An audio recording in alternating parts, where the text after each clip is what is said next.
Financial resolution number 111, authorizing the purchase of a vehicle for the Auburn City ambulance. We have a sponsor. Councilor Kent, second by Councilor Cuddy. Financial Resolution 111 of 2023, whereas the City of Auburn staff is requesting an operating budget amendment for the 2023-24 fiscal year, increasing account number A4540230 ambulance vehicles in the amount of $234,673. Whereas the City of Auburn staff has identified a vehicle that will allow the department to continuously have 4 ambulances in service. And whereas the City of Auburn staff has determined that call volumes are supporting the demand for a 4 ambulance rotation. Whereas there is fund balance being requested for the transfer, now therefore be it resolved by the City Council that the Auburn City Council does hereby authorize the transfer listed above for the 2023-24 fiscal year, and 2, the resolution will take effect immediately upon its adoption. Thank you. Mr. Leger, anything? I don't have anything in particular, and Chief Fritz is here if there's any particular questions about the purchase or the operational index. It's good. Okay. Good. Oh, good. I'm leaving. You're going to be here.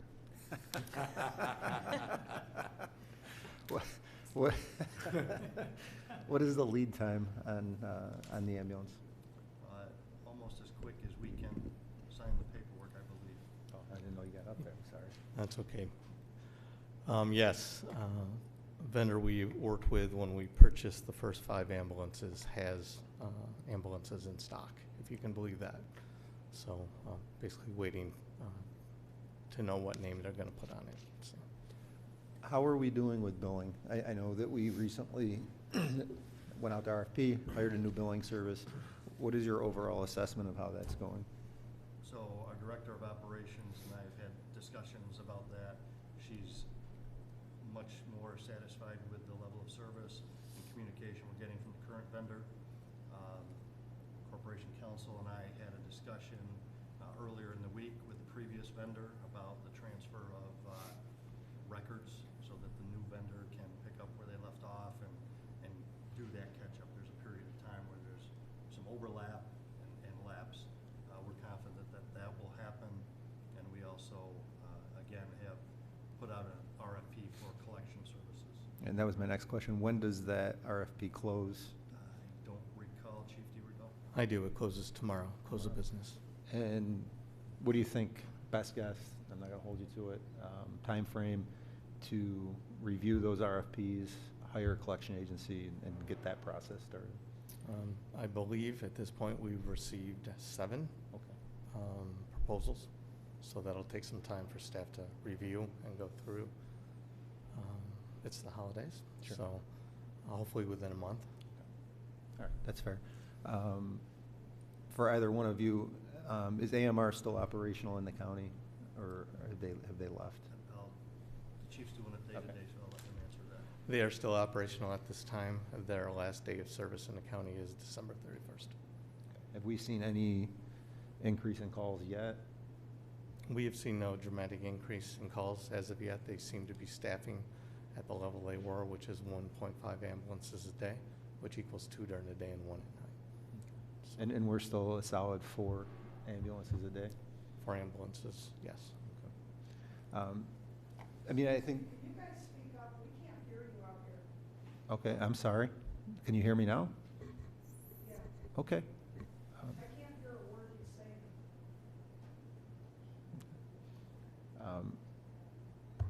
Lost my train of Chief, thought. could I ask you to lean a little bit when you respond? Lean into it a little more?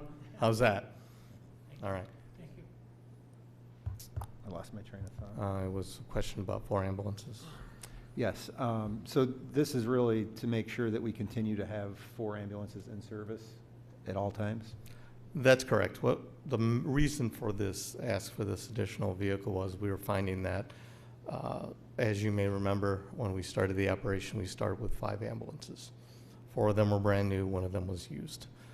When we go to a 4 ambulance rotation, which we are in, what we find often is an ambulance is on a call, an ambulance is at the hospital, maybe an ambulance transported to a Syracuse hospital, because they needed to go to St. Joe's, they needed to go to upstate Peds.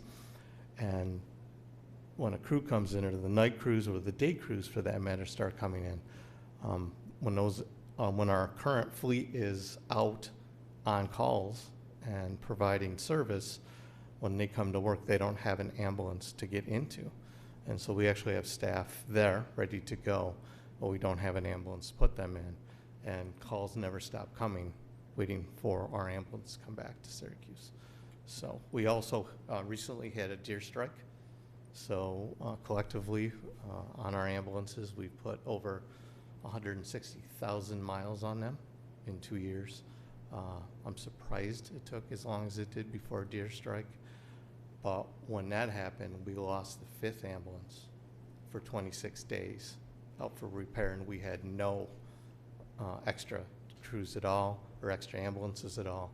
We had to forego fleet maintenance for that period of time, and now I'm trying to catch back up with that. So this is really to help us have a sufficient amount of resources that we can continue to provide the service that the community is expecting. So. Thank you.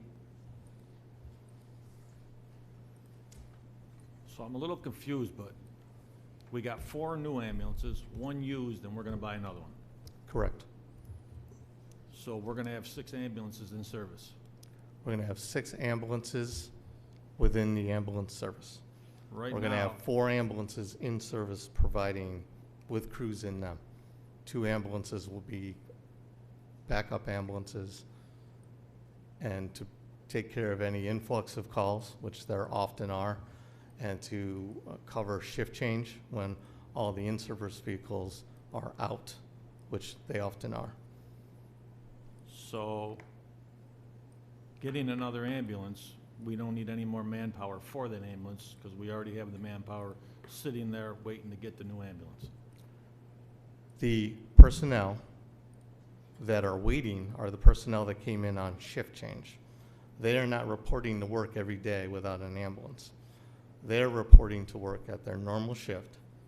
However, because the call volume and the fact that the ambulances are out providing service, when they arrive, often there is not an physical ambulance in the station because of that. And so having an additional ambulance allows for additional crews. Not that we're hiring additional crews, it allows for crews at shift change to come in and be able to immediately go in service and continue to provide medical care to the community. So if we do get the next ambulance, it should generate more money because we have the personnel for that. Yes, in theory, right? So if we have no ambulances because of mechanical failure, a deer strike, or high call volume, if we have an additional resource available to us, that would allow personnel that are coming in on their normal shift to be able to provide service, and therefore that service generates revenue. The used ambulance that we bought, we had 4 new ones, 1 used. Correct. What's the life expectancy on that one? That is a 2012 Ford Type 1 ambulance with 70,000 miles on it. The thought will be that that will be pushed to the back line, if you will, not the curb, because if we push it to the curb, then we're in the same situation we are now. However, if we maintain it and keep it available to us to cover maintenance and high call volumes is a benefit to us.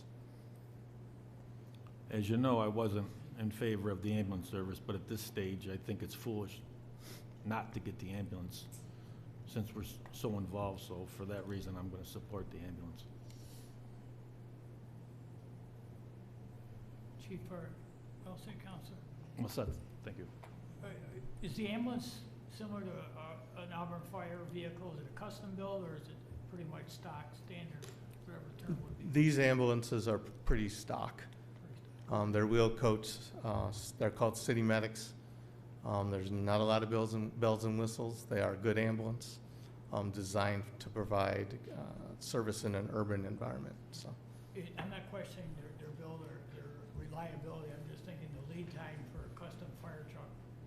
So if we wanted to go out to bid and get an ambulance built specifically to our desires, we'd be looking at 2.5-year wait.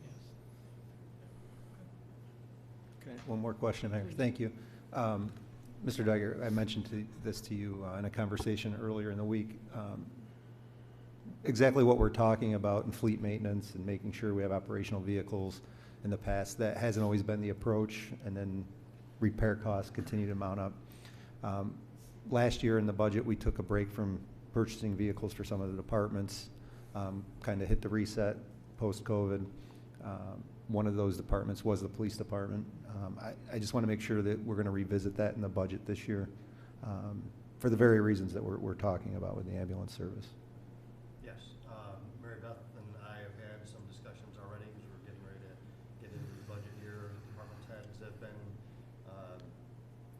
informed to let us know what their capital needs are, right, so that we understand what those needs are, and then we'll have to work back through that, prioritize things, and, you know, do what we can to provide what we can within the scope of the budget for each department. Okay, thank you. Please. One last thing. Yes, What's Counsel. the life expectancy of a new ambulance? Well, we'd like to think we can get 5 years out of them. And that doesn't necessarily mean that we are kicking it to the curb, but maybe it would move to the back line and then constantly start to rotate them through. Again, we're very busy. As you can see, we're putting 30+ thousand miles on a year, so we'll be at 100,000 miles on every one of our ambulances from the inception of this department. Thank you. Anyone else? Thank you, Chief. No further discussion. Clerk, will you call the roll, please? Counselor Kent, Yes. Counselor Genatino, Aye. Counselor Cuddy, Yes. Counselor LaCastro, Yes. Mayor Quill. Aye. Carried. Thank you. Award